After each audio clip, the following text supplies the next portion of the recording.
Olá, no Café PT de hoje a gente fala sobre memória e verdade da escravidão no Brasil. Para falar sobre esse assunto, a gente recebe aqui no Café PT a professora Fernanda Tomás, que é coordenadora geral de memória e verdade da escravidão e do tráfico transatlântico de pessoas escravizadas do Ministério dos Direitos Humanos e da Cidadania.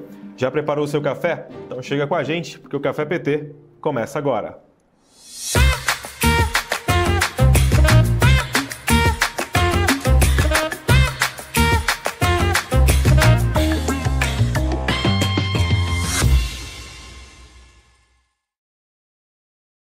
Professora Fernanda Tomás, seja bem-vinda ao Café PT. Como vai? Tudo bem? Tudo bem, Anderson. Agradeço muito pelo Maravilha. convite. Obrigada. Professora, antes da gente entrar no assunto, né, do que faz, qual a importância da Coordenação Geral de Memória e Verdade da Escravidão e do Tráfico Transatlântico de Pessoas Escravizadas aí do Ministério dos Direitos Humanos e da Cidadania, nome bem extenso, mas daqui a pouquinho a gente vai chegar aí no papel da Coordenação Geral. Eu queria saber primeiramente, né, qual é a importância de manter viva mesmo a memória e a verdade da escravidão no Brasil. Bom, Anderson, primeira coisa, né? Eu acho que a gente pensar no papel do Brasil em toda a relação da escravidão e do tráfico transatlântico de pessoas escravizadas, né? O Brasil foi o país que mais recebeu pessoas durante todo o período do tráfico de pessoas escravizadas, né? Esse Uhum. período de mais de 300 anos, mas também hoje é a maior população negra, né? Na diáspora, por exemplo. Então, assim, existe um Sim, papel, um lugar do Brasil nesse processo. O segundo ponto é que também a gente tem uma história que ela é muito marcada pelo apagamento da história dessa população, que hoje é a maior população, quer dizer, é uma população na diáspora, né? E também mais de aham, 50% da população brasileira. Então, a gente tem história, se a gente pensar o século XX, século XXI, mapeado por diferentes formas de apagamento e silenciamento, né? E eu considero muito que esse apagamento também, em alguns momentos, se tornou uma política de Estado. Você entende? uhum, sim, Mesmo pós abolição, com toda a introdução das teorias, né, da darwinismo social, pensando na política eugenista, tentativa de branqueamento da população, era um sim, branqueamento que não era só físico, entende? Mas é um aham, branqueamento para toda uma cultura, a cultura europeia, a forma de se ver, a Europa se pensar e pensar o mundo, para que, na verdade, fosse uma forma de fazer com que outras formas culturais e heranças sumissem, né? Em prol de uma aham, ideia de que era o ideal civilizado, etc. Ao longo do século XX, até a teoria, por exemplo, da democracia racial, é também uma discussão que apaga a violência desse passado, as diferentes agências, sobretudo a população negra, indígena também, né? Porque quando a gente fala de perfeito, escravidão, população de povos que foram submetidos a essa condição. Enfim, a ponto, por exemplo, na época da ditadura militar, esse era um slogan, né, sobre a questão racial no Brasil, de que havia uma democracia racial. E muitos grupos negros uhum, eram perseguidos identificar essa hierarquia, o próprio racismo, e era o slogan do governo da ditadura militar, de que o Brasil vivia uma harmonia racial, né? E essa imagem tentava passar para o mundo. Tem toda uma estrutura, e na verdade foi uma política de Estado, de fato, de apagamento, né? Inclusive aham, hoje, se pensar, Anderson, imagina um país com a nossa história, né? Como eu falei anteriormente, assim, um país que mais recebeu pessoas durante o período de pessoas, período de tráfico transatlântico, né? De pessoas escravizadas, mas também hoje tem uma parcela gigantesca da população negra com a efervescência cultural gigante. Foi necessário uma lei para a gente estudar a história da África e da cultura afro-brasileira. Então tem alguma coisa de errado aí, né? Eu estou falando a partir sem desse dúvida, lugar, desses diferentes tipos de apagamento, são diferentes formas de apagamento, e apagamento também é violência. Porque se você sem apaga dúvida. a existência de sujeitos, ele deixa de existir na memória das gerações futuras, entende? Então, Isso, assim, com a certeza. importância, por se falar a história negra, a história negra no Brasil, a população negra, sobretudo pensando, né, no impacto dessa escravidão, é exatamente para não só para pensar na não repetição, que é importante, Aham, mas também para a gente dar existência, manter a existência do sujeito do passado para gerações claro, futuras, entende? claro, E também, claro, possibilita a gente identificar as violências do passado. E ao longo do processo histórico, né? Porque o racismo que a uhum, gente tem ele é muito formado, inclusive, pela pela própria escravidão que existiu há mais de 300 anos, mas como uma forma de a gente utilizar como um instrumento de luta, né? Por isso a gente fala de Sim. reparação, por isso que a gente fala de reconhecimento. Não tem como a gente pensar política de cota, não tem como a gente pensar política afirmativa, mas também reparação, sem a gente olhar para esse passado que foi apagado. Então, ou seja, a gente tem vários desafios aí. Eu acho que na memória da escravidão tem toda uma discussão da não repetição, da importância da memória, para pensar a justiça, sobretudo a verdade, sim, mas Uhum. também é para a gente manter feitos vivos na nossa história, na nossa memória do passado, mas para além disso, é um instrumento de luta, sim, para a gente combater o próprio racismo. O nosso racismo que a gente tem hoje, ele vem de um processo histórico, né? E a gente precisa conhecer esse processo histórico. Se conhecer esse processo histórico, é mais difícil ainda combater o próprio racismo. E, professora Fernanda, como é que você avalia, inclusive, também a atuação do governo do presidente Lula, não é, nessa questão do combate ao racismo? A gente vê que várias iniciativas estão sendo implementadas, né, desde 2023, o início do terceiro mandato aí do governo do presidente Lula, e a gente vê a Secretaria de Combate ao Racismo, né, tem o Ministério, tem agora também até o feriado do Dia da Consciência Negra, né, que tudo isso também ajuda a refletir sobre essa questão do combate ao racismo. Mas, assim, eu sei que existem várias outras iniciativas também, que muitas delas, das quais foram apagadas nos últimos anos, né? Falando aí no apagamento da memória, a gente observa que nos últimos anos, desde 2016, quando houve o golpe, né, contra a presidenta Dilma, acredito eu que muitas dessas memórias também foram apagadas deliberadamente, inclusive, né? Agora, como é que você vê a retomada, a reconstrução dessas pautas dentro do governo do presidente Lula? Anderson, se me permite, eu acho que vou voltar um pouquinho mais atrás, tá? Fique à Então, assim, vontade. falando desse governo, desse terceiro mandato, né? Mas eu queria até começar do primeiro e do segundo, né, governo Lula, Aham, fique à né? vontade. Porque é interessante você falar isso, porque tanto o governo Lula 1 quanto 2, por exemplo, eu me vejo muito fruto disso, né? Porque eu entrei na universidade, logo depois o Lula entrou no governo e as políticas públicas para isso possibilitou inclusive a minha formação. Então, assim, eu sou de família de operário da Baixada Fluminense e tem políticas Uhum. públicas mínimas, entende? Eu não teria conseguido, por exemplo, Sim. fazer uma graduação com bolsa, né? Eu estudei numa universidade federal, mas eu consegui entrar na universidade. Eu fiz mestrado e doutorado também com bolsa, porque eu não teria outras condições.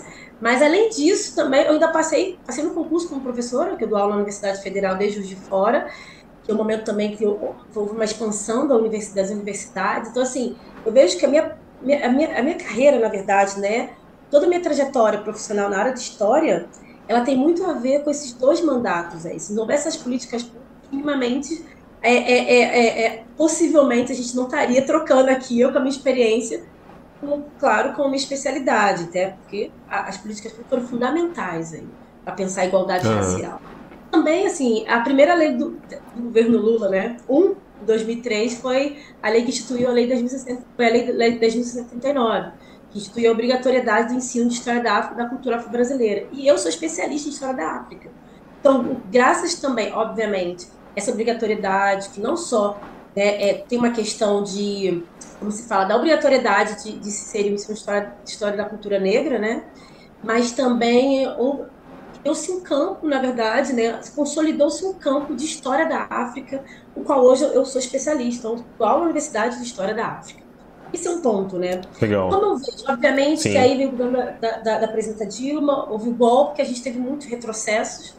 Eu vi muito a universidade onde eu me formei e continuo trabalhando, né?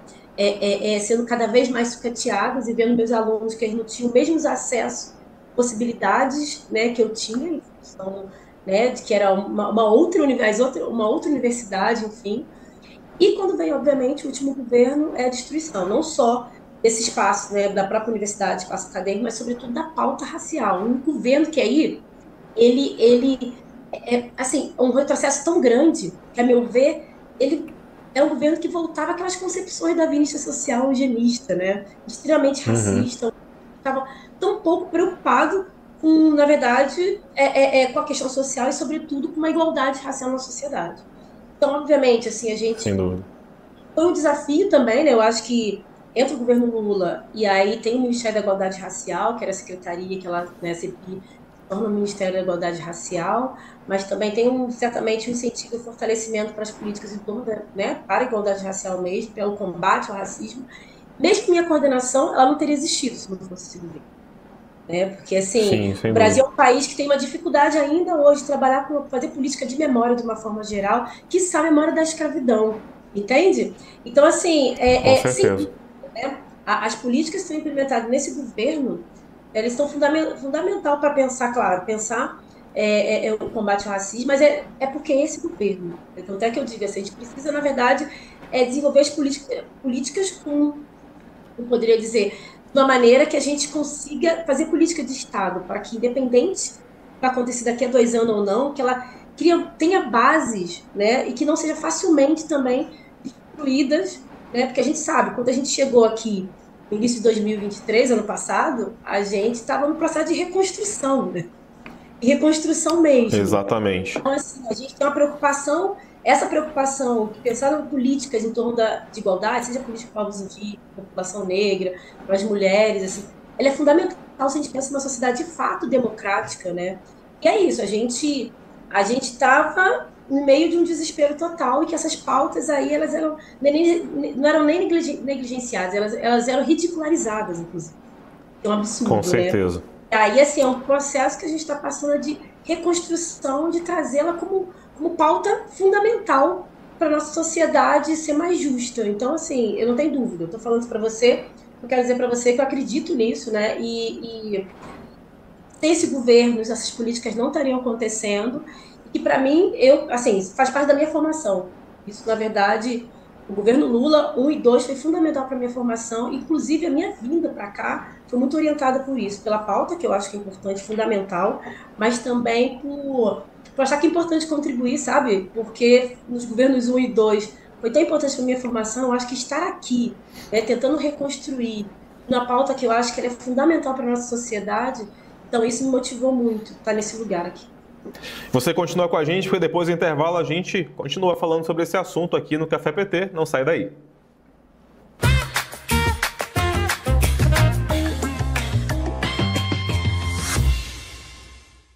Já olhou para alguém e pensou, o que passa na cabeça dela? Rádio. Eu gosto de rádio. Em 2024, a Rádio PT conquistou um crescimento impressionante, conectando mais e mais pessoas com informação e música de qualidade. Oi, aqui é Gleice Hoffmann. Estou sintonizada na Rádio PT e com vocês. De agosto a outubro, a audiência disparou, passando de 21 mil ouvintes para mais de 118 mil. Sou Dilma Rousseff e você está sintonizado na Rádio PT. A Rádio PT está no ar 24 horas, trazendo as últimas notícias, análises e a programação que a militância tanto espera. Programas diários como Notícias do PT e o jornal PT Brasil seguem ampliando sua voz, além de podcasts que já ultrapassaram 4.600 episódios. Você que está ouvindo a Rádio PT, continue sintonizado ou sintonizada. A Rádio PT também faz a gestão do podcast do Lula, com mais de 720 episódios produzidos. Seus discursos, pronunciamentos e entrevistas estão lá em radio.pt.org.br/Lula. Aqui é o Gilmar Tato e eu estou na sintonia da Rádio PT. Seja pela rádio online, pela nossa rádio agência ou nos podcasts, a Rádio PT está presente em todas as plataformas. E você, claro, é parte fundamental desse crescimento. Gente, eu quero agradecer de coração os nossos ouvintes da Rádio PT pelo acompanhamento. Com você, a Rádio PT não para de crescer. Em 2025, vamos mais longe. E você faz parte dessa jornada. 2024 foi um ano de transformação e reconstrução. E aqui, na comunicação do PT, estivemos juntos e juntas nos principais momentos do governo Lula, trazendo a cobertura completa dos principais fatos políticos nas redes sociais, no site, na TV e na Rádio PT. acompanhamos a ampliação do programa Bolsa Família, responsável por tirar milhões de famílias da fome no governo Lula, e a isenção do imposto de renda para quem ganha até R$ 5.000, a maior reforma da história do país. Também registramos o lançamento do programa Pé de Meia, um incentivo financeiro que garante uma espécie de poupança para estudantes cadastrados no CadÚnico, além do relançamento da Farmácia Popular, da criação do programa Escola em Tempo Integral, do Desenrola e do programa Cisternas, esse último destinado para famílias rurais de baixa renda, além de outros projetos essenciais para a população brasileira. Tudo que foi planejado a gente fazer até agora está cumprido. Tudo. A gente primeiro precisou criar novos ministérios, recolocar os ministérios que já existiam. A gente precisou repor muitos postos de trabalho que estavam defasados. Então, veja, nós fizemos o PAC. Nós lançamos todos os programas que tinham que ser lançados. E eu tenho dito para meus ministros, nós já plantamos. Agora, 2025 é ano da colheita. Estivemos juntos também em muitos momentos de vitória, como nas eleições municipais de 2024. De 2024 mostra um processo de reconstrução do PT no processo eleitoral local. Desse ano, ganhamos novos companheiros e companheiras, um apoio fundamental para reforçar nosso compromisso com a verdade e com os valores democráticos. Trabalhamos a todo vapor para levar até você uma programação renovada com informação de qualidade para todas as idades. Por isso, a comunicação do PT agradece a todos os brasileiros e brasileiras que estiveram com a gente ao longo desse ano tão importante. Boas festas e até 2025. Comunicação PT. Aqui brilha uma estrela.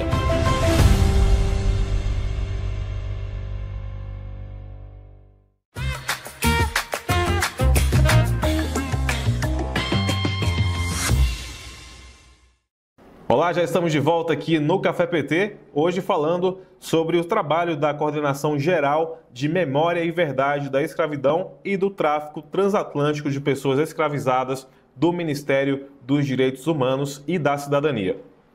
Milhões de pessoas aí que foram impactadas, né, com todas essas ações, essas iniciativas dos governos do presidente Lula.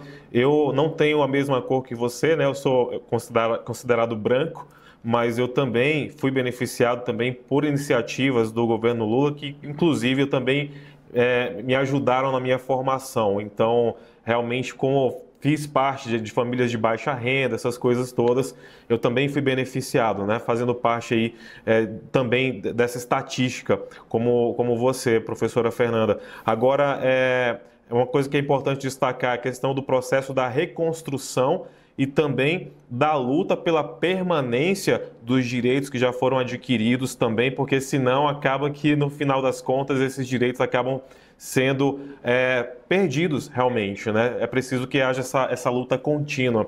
Agora, professora, vamos falar um pouquinho sobre uma outra iniciativa também, que é justamente a sua coordenação que você atua no Ministério dos Direitos Humanos e da Cidadania, que é uma iniciativa lançada em 2023, que é a criação da Coordenação Geral de Memória e Verdade da Escravidão e do Tráfico Transatlântico de Pessoas Escravizadas aí do Ministério dos Direitos Humanos e da Cidadania.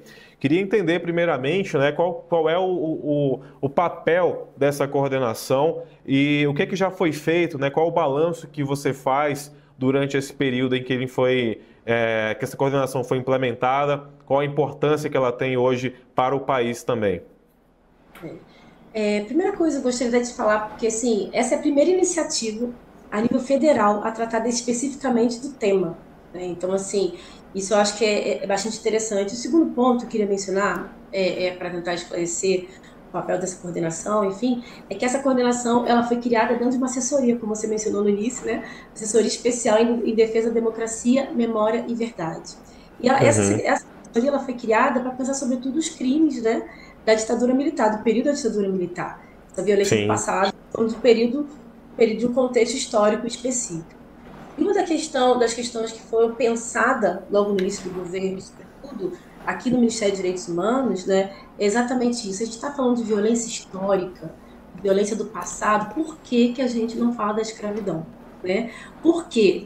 Que é algo que impacta até hoje a nossa população, e foi um contexto histórico que durou mais de 300 anos. Né? Então, essa ideia, né, que a gente ia falar de injustiça histórica, vamos pensar na escravidão. E eu acho que é muito interessante isso, está dentro de uma assessoria de memória e verdade, né, se parar a pensar. E é memória e verdade. E mesmo que eu vá tratar do assunto sobre ditadura militar, o impacto da escravidão também perpassa por isso. Se a gente parar a pensar, a nossa história, enquanto Brasil, enquanto país, ele perpassa por essa história e por essa memória em diferentes momentos históricos, né? Ou seja, ao longo da nossa história. Porque tem sujeitos específicos que são impactados. Então, obviamente, que ela tem importância para a gente compreender, sobretudo o presente hoje, mas essa injustiça histórica ainda impacta hoje, gerando grupos de população, uma população específica, que elas estão alijadas de vários acessos, seja melhores condições de saúde, educação, mais sofre violência, né, violência de diversas formas também. Então, isso tem a ver direto com esse resquício, né, com o impacto da escravidão, mas, sobretudo, com o racismo, como ele é conformado hoje. Essa é uma questão. E a proposta da coordenação, ela é pensar exatamente isso, é pensar nesse passado, mas, sobretudo, no presente. Pensar no impacto disso hoje, mas pensar naquele passado, na violência do passado, como mencionei, o apagamento, todo apagamento, né? Entender como é que foi esse passado de violência, mas como é que ele impacta a população hoje, mas também mostrar as diferentes formas de resistência, de luta, de atuação, as diferentes formas de produção de conhecimento e de produção de cultura da população negra até hoje. Tanto é que a gente tem trabalhos com comunidade quilombola, tem trabalhos com comunidade de terreiro, tem comunidades com pessoas negras com deficiência. Então, assim, é uma gama, né, de atuação, porque a gente está falando de memória e de sujeitos que foram impactados, né, com esse passado.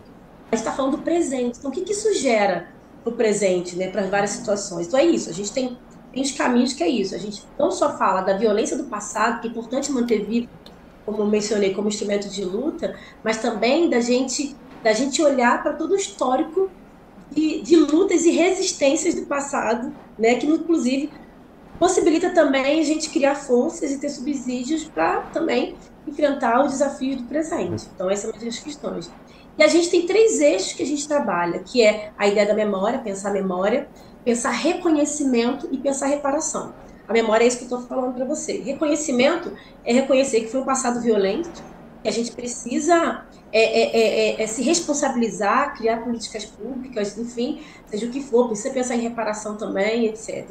E o segundo eixo, que é a reparação, que na verdade é olhar para esse passado e saber que a gente precisa compensar esse passado de alguma maneira, né, do que foi, está impactando até hoje a vida de milhões de brasileiros, entendeu? Então, esse é um ponto, né, a ideia da coordenação é esse presente que está impactado pelo passado, né, um passado que tiveram várias camadas, né, de violência, enfim, mas também teve um passado de apagamento também. Mas, para além disso, é um passado que foi construído por pessoas que resistiram e que lutaram, sabe? Então, acho que é um pouco isso. E para além disso, a gente tem uma gama de ação, de trabalho. Eu vou dizer para você, a gente trabalha hoje muito com memória negra, sabe? Então, a ideia é muito isso, é muito mais, né? Vai para além do que está no foco da escravidão. A gente, inclusive, amplia a ideia da escravidão no sentido de pensar a escravidão não é só o negativo, até porque tem muitos coletivos e movimentos sociais, eu concordo também, da crítica ao termo escravidão e de olhar a população negra somente pela ótica da escravidão. A nossa preocupação é isso, a gente não está olhando só para a ótica, mas a gente sabe que teve um apagamento, a gente precisa falar dessas violências do passado. Isso é um ponto. Né? Mas a gente, quando fala da escravidão, a gente fala de sujeito também que na verdade estavam lutando ali, que estavam vivendo ali e que a gente precisa trazer dessa lembrança, mas também saber que a gente também descendeu de grupos que ainda assim, com toda a hostilidade do tráfico, por exemplo, da escravidão, foram suficientemente potentes para manter viva a cultura até hoje, como as diferentes culturas negras do nosso país. E aí a gente tem várias ações, a gente tem um trabalho, né? Eu vou falar um pouco das nossas ações, que é um pouco o que você perguntou, né? A gente tem várias ações de trabalho, por exemplo, que tem a ver com reconhecimento, reconhecer esse passado, que é o trabalho, o trabalho chamado sinalização, lugares de sinalização e reconhecimento, lugares de memória com a presença africana escravizada no Brasil. Né? É um trabalho que foi elaborado pela Unesco, foi feito um trabalho pela Unesco junto com a Universidade Federal Fluminense, foi publicado em 2014, com 3 intelectuais, a Marta Abreu, Hebe Matos e Milton Duran. Eles fizeram um inventário, eles identificaram 100 lugares de memória, com a presença africana escravizada, onde eles conseguiram comprovar. E aí tem lugares desde porto de chegada, tem lugares, praças, onde teve alguma tipo de violência, tem terreiros, tem quilombos, tem vários, tem igrejas também, por exemplo, tem igrejas que tinham as irmandades negras, enfim. Então, a gente está sinalizando esses lugares. E esse projeto, a primeira fase é sinalizar, a gente já começou, a primeira placa que a gente colocou, a primeira placa que a gente agora, dia 20 de novembro, lá na Serra da Barriga, que é dos Quilombos de Palmares. Sim. Ano passado, a gente fez o lançamento do projeto lá na Pequena África, lá próximo de Carlos Valongo, né?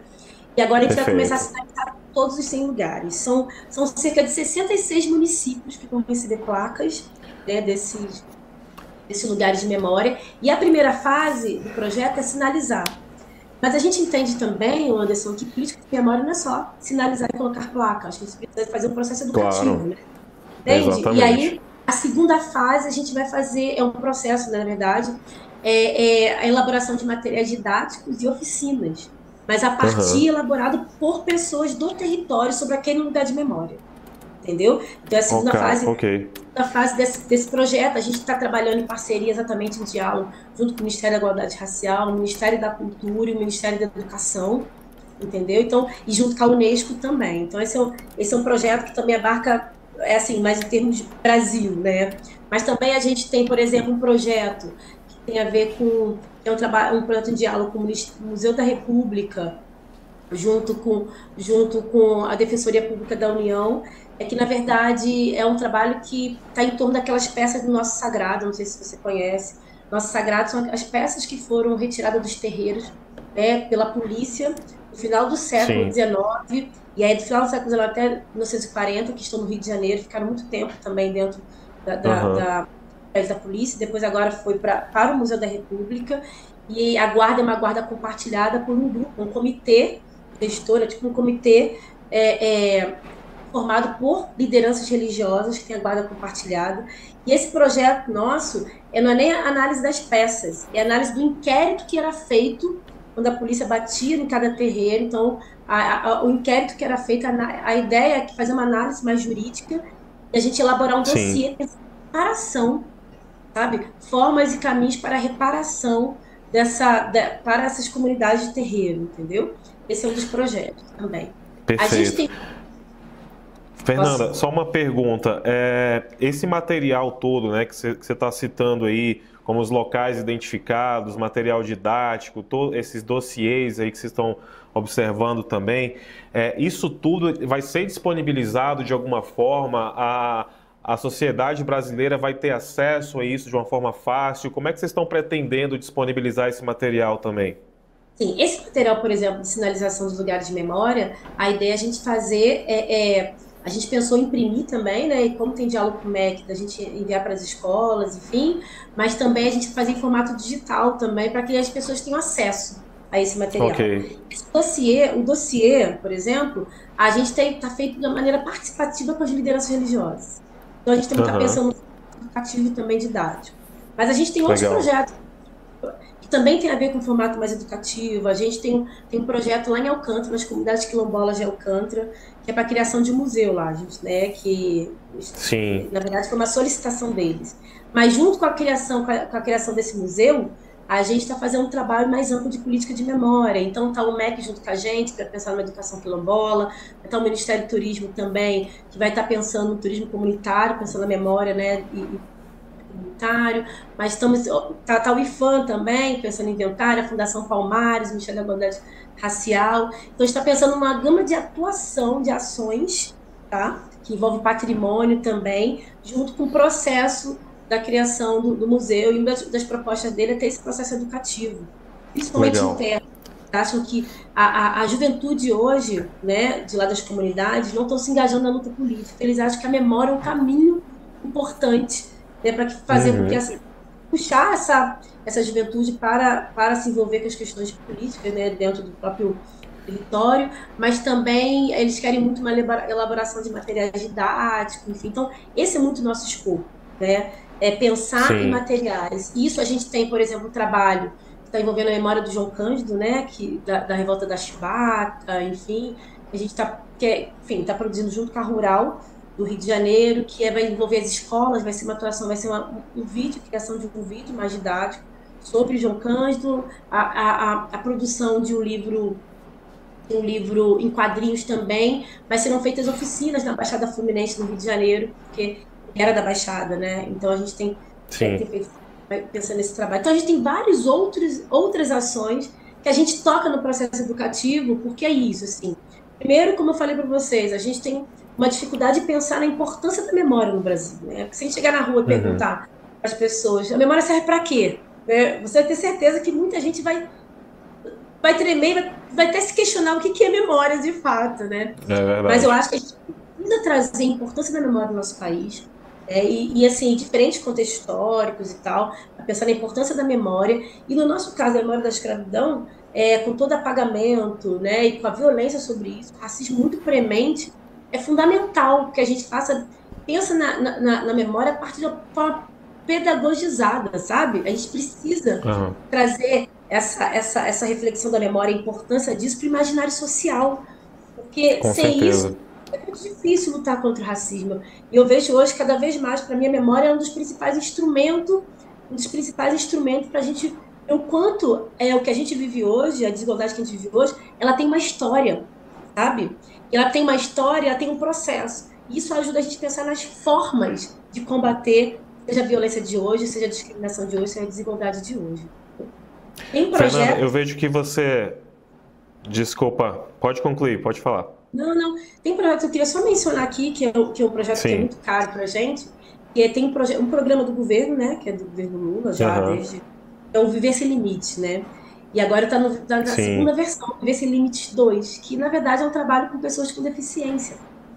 A gente fala tanto de intersecção, e tem intersecções que as intersecções são fundamentais para a gente conseguir atingir diferentes sujeitos da nossa sociedade, né? E a gente tem um projeto que é a memória das pessoas negras com deficiência. Anderson, quando a gente pensou nesse projeto, a gente começou a buscar bibliografia, a gente não encontrava. Não tem informação sobre pessoas negras com deficiência. E aí, quando você vê os dados, você vê que a maior parte da população com deficiência, ela é negra. Por outro lado, elas não nasceram com deficiência. Elas se tornaram. Olha só. Isso quer dizer o quê? Seja no passado, a própria escravidão era violenta, mas o próprio racismo é violento, que produz pessoas com deficiência. Eu estou falando de quem? Quem mais sofre de violência obstétrica nos hospitais? São quem? São as mulheres negras. Quem mais sofre violência sexual, por exemplo, são os homens negros, e que se tornam, sabe, pela própria violência. Faz todo sentido. E as pessoas que cuidam. E as pessoas que cuidam dessas pessoas, por exemplo, são mulheres negras. Então, assim, a gente não conta essa história. Então, assim, é fundamental, quando você olha, assim, quanto tem histórias que são extremamente invisibilizadas e completamente apagadas. Então, assim, a nossa ideia, por exemplo, aí, é pensar também em recursos didáticos, paradidáticos, mas também pensar em produção que tem acesso. A gente está pensando em fazer uma grande exposição também, e também fazer desses lugares de memória que representam também esse. Mas, de certa forma, é isso. Assim, a gente precisa pensar em instrumentos pedagógicos para que essas memórias fazem parte do imaginário social. É isso aí. Daqui a pouco, depois do intervalo, a gente continua falando sobre o trabalho da Coordenação Geral de Memória e Verdade da Escravidão e do tráfico transatlântico de pessoas escravizadas do Ministério dos Direitos Humanos e da Cidadania, com a professora Fernanda Tomás. Não sai daí, porque o Café PT volta já já.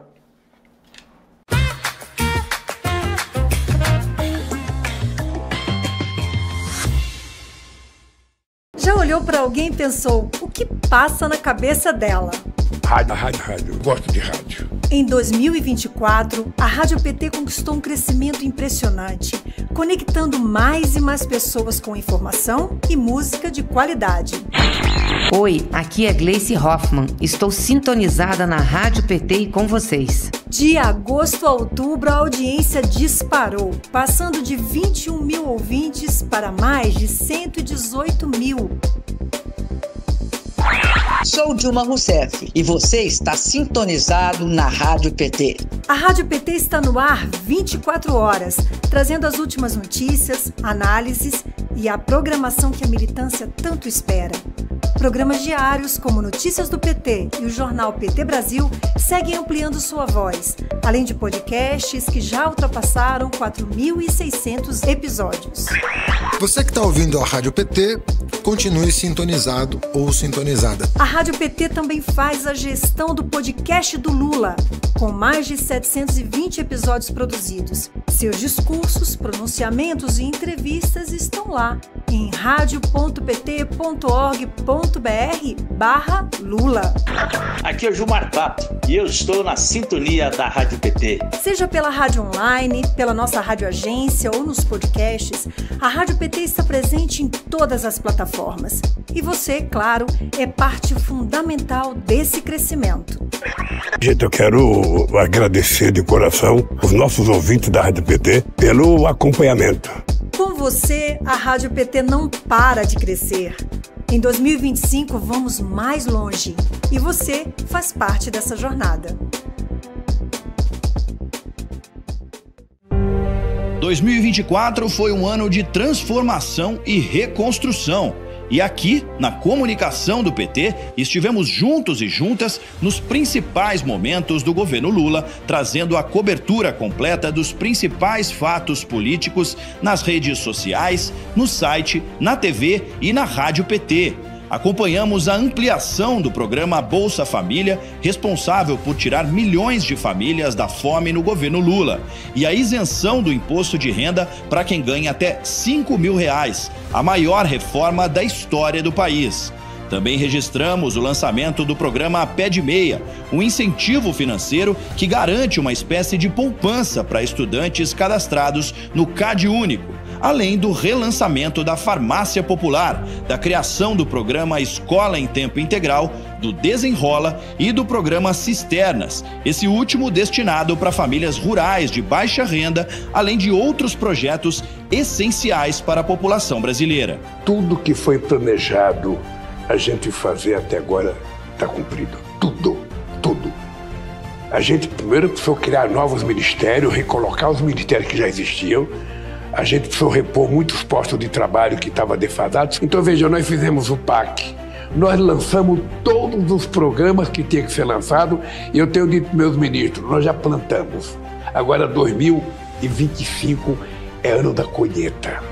Estivemos juntos também em muitos momentos de vitória, como nas eleições municipais de 2024. A de 2024 mostra um processo de reconstrução do PT no processo eleitoral local. Desse ano, ganhamos novos companheiros e companheiras, um apoio fundamental para reforçar nosso compromisso com a verdade e com os valores democráticos. Trabalhamos a todo vapor para levar até você uma programação renovada com informação de qualidade para todas as idades. Por isso, a comunicação do PT agradece a todos os brasileiros e brasileiras que estiveram com a gente ao longo desse ano tão importante.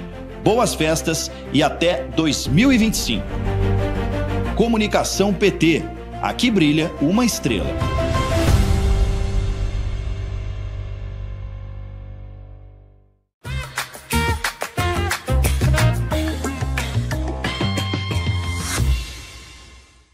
Já estamos de volta aqui no Café PT, muito obrigado pela sua companhia. Hoje estamos com a professora Fernanda Tomás, que é coordenadora geral de Memória e Verdade da Escravidão e do Tráfico Transatlântico de Pessoas Escravizadas do Ministério dos Direitos Humanos e da Cidadania.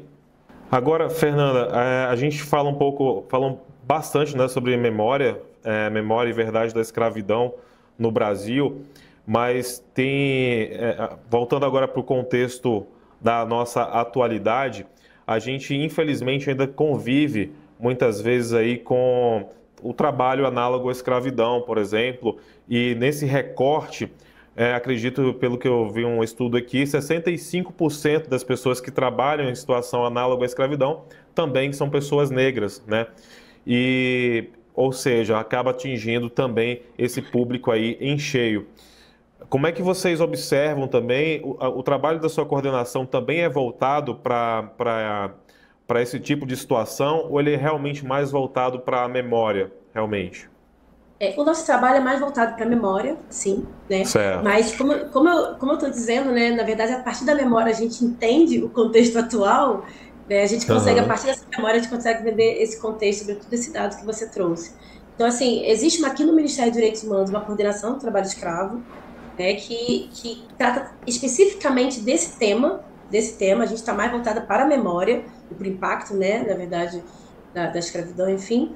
Mas quando a gente pensa que boa parte das pessoas que passam por trabalho escravo, a gente pensa que isso também tem um impacto na própria escravidão. Por exemplo, tem muitos casos, por exemplo, da chama de escravidão doméstica, né? Essa condição de escravidão, por exemplo, num espaço doméstico, por exemplo.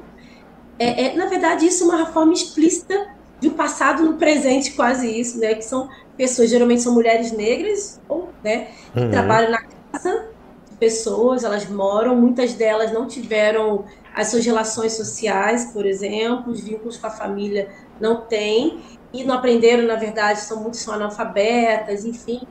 E aí, a gente vê exatamente isso. É estranho, você parar para você perguntar assim, isso pode acontecer, isso acontece em muitos lugares que nem os vizinhos se dão conta que existe, por exemplo, na casa X, uma pessoa trabalhando em condição de trabalho escravo. E aí eu pergunto para você, por que será que nem os vizinhos dão conta? Entende? Porque é estranho, você tem uma vizinha que tem uma mulher que trabalha ali, você não sabe informações sobre a família da mulher, você não vê a mulher saindo sozinha, só sai para ir no mercado para trabalhar, para, sei lá, cuidar do filho, da patroa, seja o quê. Desse jeito. E mora ali, e tá ali, e a mulher é semi-analfabeta. Isso não é estranho pra gente, acaba não sendo, sabe? Porque a gente naturalizou esse lugar de trabalho. É a mesma coisa da Casa Grande, entende? Em que as pessoas trabalhavam ali para servir. E hoje, você tem uma mulher negra que serve uma família e ela, por exemplo, não tem relações sociais, isso também ainda faz parte do imaginário social e as pessoas não se incomodam e nem às vezes desconfiam, entende? Ou seja, quando a gente está falando de escravidão ou de condições de trabalho que são desumanizadoras e desumanizantes. Então, assim, a escravidão demonstra o quanto houve uma forma de desumanização com um corpo específico, que era o corpo negro. O racismo também traz isso. A gente não se espanta com diferentes níveis de violência que a gente tem cotidianamente com o corpo negro. E aí, essa mulher, ela acaba sendo desumanizada também, né? Você olha, porque ok, ela está ali em condição que as pessoas elas não conseguem nem associar de uma forma hostil de relacionamento, porque no nosso imaginário social, a gente já desumaniza esse sujeito que está para servir, independente se ela tem relações sociais, se ela tem vida para além disso, ou as condições de trabalho em que ela vive ali. Então, assim, esse formato, então, é uma herança direta do quanto nossa sociedade tem uma mentalidade ainda escravista, seja nas relações de trabalho, seja nas relações sociais, em que a gente naturaliza coisas que devem estar tão perto da gente, entende? Sim. E a gente consegue naturalizar. Ou seja... Eu acho que fica uma reflexão, né, Fernanda?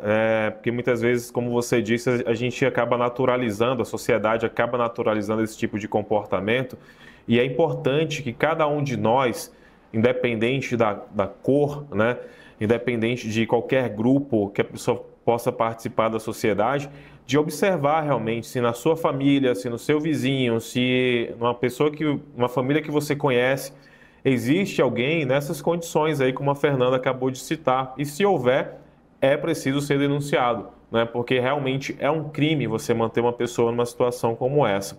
Fernanda, eu sei que você é uma entusiasta desse tema, né? Que por você a gente ficaria aqui falando várias horas sobre esse assunto e eu tenho certeza que conteúdo tem bastante, você tem muito conteúdo a respeito disso para falar aqui com a gente. Mas, assim, o nosso tempo aqui no Café PT também é curto e eu queria te perguntar, né, finalizando aqui a nossa entrevista, como é que as pessoas fazem para poder justamente conhecer mais sobre o seu trabalho, sobre o trabalho da Coordenação Geral de Memória e Verdade da Escravidão e do tráfico transatlântico de pessoas escravizadas do Ministério dos Direitos Humanos e da Cidadania? Se tem algum site, alguma rede social que as pessoas possam realmente fazer esse acompanhamento, porque eu acho que é essencial realmente a sociedade tomar ciência de tudo que vocês fazem, né, de tudo que vocês estão fazendo, para que possam, de fato, até mesmo agirem como agentes disseminadores desse trabalho. Sim.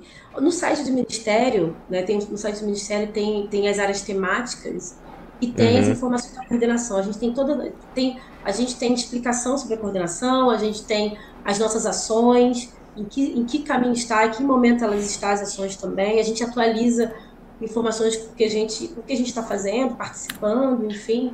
Então, no site do Ministério, vocês conseguem saber mais sobre a coordenação, mas também saber quais nossas ações, né, como é que a gente tem desenvolvido essas ações também. Mas no próprio Instagram, no Instagram do Ministério, vocês conseguem encontrar algumas coisas, né, às vezes a gente divulga também, né, nos Instagrams pessoais, eu fazia vídeos também para informar um pouco, porque é isso, né, a gente precisa cada vez mais produzir, né, material ou informações que chegam às pessoas, elas consigam entender a importância disso. E até para entender, por exemplo, a importância da memória não é tão simples assim, né? Então, claro, eu acho que verdade. Cada vez mais levar isso de diferentes formas, né? Você consegue encontrar pelas redes sociais, inclusive do Ministério, informações sobre a coordenação, mas tem no site do Ministério, tem várias informações. Inclusive, a gente tem uma cartilha que a gente recentemente, a cartilha é exatamente isso, é para informar, né? A gente fala não só da coordenação, da composição da coordenação, da equipe, né? Da coordenação geral, mas também a gente fala um pouco da importância da memória, o que é fundamental. A gente está elaborando uma segunda versão, que a gente vai falar muito mais da memória, de reparação, de reconhecimento, falar um pouco de como isso impacta a gente na atualidade. Então, a gente está fazendo uma segunda versão, que essa também ela é até mais pedagógica, né, no sentido de fazer com que as pessoas percebam mais próximo de você, como está isso na nossa vida cotidiana, entendeu? Com certeza. Professora Fernanda, o espaço fica aberto, tá? Sempre que vocês tiverem novidades, que quiserem apresentar algum trabalho novo aí, ou atualizar algum trabalho da coordenação, pode entrar em contato com a gente aqui, a gente faz uma outra entrevista, tá bom? Quantas entrevistas forem necessárias, afinal de contas, aqui na TVPT a gente fala sobre essa questão da luta contra a desigualdade durante o ano todo, não é só no Novembro Negro, não. A gente fala durante o ano todo, em todos os meses, porque realmente é uma luta que precisa ser diária, né? A gente precisa estar aqui sempre lutando contra isso também, e o espaço está aberto para vocês aí do Ministério dos Direitos Humanos e da Cidadania, sempre que precisarem. Entre em contato aqui com a gente para a gente poder marcar um próximo Café PT, tá bom? A nossa produção também vai ficar sempre em contato. Mas é isso, quero agradecer demais a sua participação aqui, a sua presença no Café PT, tá bom? E espero recebê-la em outras ocasiões, inclusive presencialmente aqui com a gente, viu? Nosso estúdio. Obrigada, Anderson. Obrigada pelo convite, obrigada pela recepção também. E vocês podem contar com a gente aqui. O que vocês precisarem, a gente está aqui, a gente está batalhando, porque a gente acredita que essa pauta é importante. E a gente está à disposição. Maravilha, muito obrigado mais uma vez. Para você que esteve com a gente aqui no Café PT, muito obrigado também pela sua audiência. E a gente se encontra no próximo programa. Até lá.